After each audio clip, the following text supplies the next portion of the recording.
सर्व नागरिकांना व रहिवाशांना कळवून देते की विमा पत्रामध्ये मोठ्या प्रमाणात पाणी सोडण्यात आलं आहे.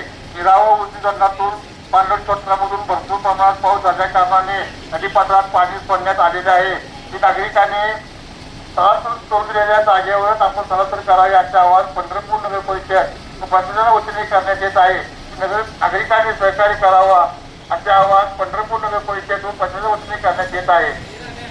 काल उजनी आणि वीर धरणातून सोडलेल्या 1,40,000 क्युसेस पाणी आज सायंकाळपर्यंत पंढरपुरात पोहोचणार आहे. आणि ह्या येणाऱ्या मोठ्या पाण्यामुळं पंढरपूर शहरातील असणाऱ्या झोपडपट्टी अंबाबाई पटांगण झोपडपट्टीमध्ये हे पाणी जाऊन त्या ठिकाणी लोकांना त्रास बाधित होणार आहे. त्यामुळं नदीपात्राच्या कडेची जे काही झोपडपट्टीतील जे काही घरं आहेत त्या घरांमध्ये आम्ही अवेअरनेस केलेला आहे, लोकांना सांगितलेलं आहे. लोकांनीही त्यांचं जे काही साहित्य आहे त्याची आवरावर सुरू केलेली आहे. पहिल्या टप्प्यात आज सायंकाळपर्यंत जवळपास 50 ते 60 घरातल्या लोकांनी त्यांना रात्रीपर्यंत निवाऱ्याच्या ठिकाणी म्हणजे रायगडमठ या ठिकाणी आणि रामबाग या ठिकाणी आम्ही शिफ्ट करण्याचं प्लॅनिंग करत आहोत. सर्वांना सांगितलं आहे. स्थानिक नगरसेवकांनासुद्धा आमच्याबरोबर आहेत, त्यांनीसुद्धा लोकांना सांगितलेलं आहे.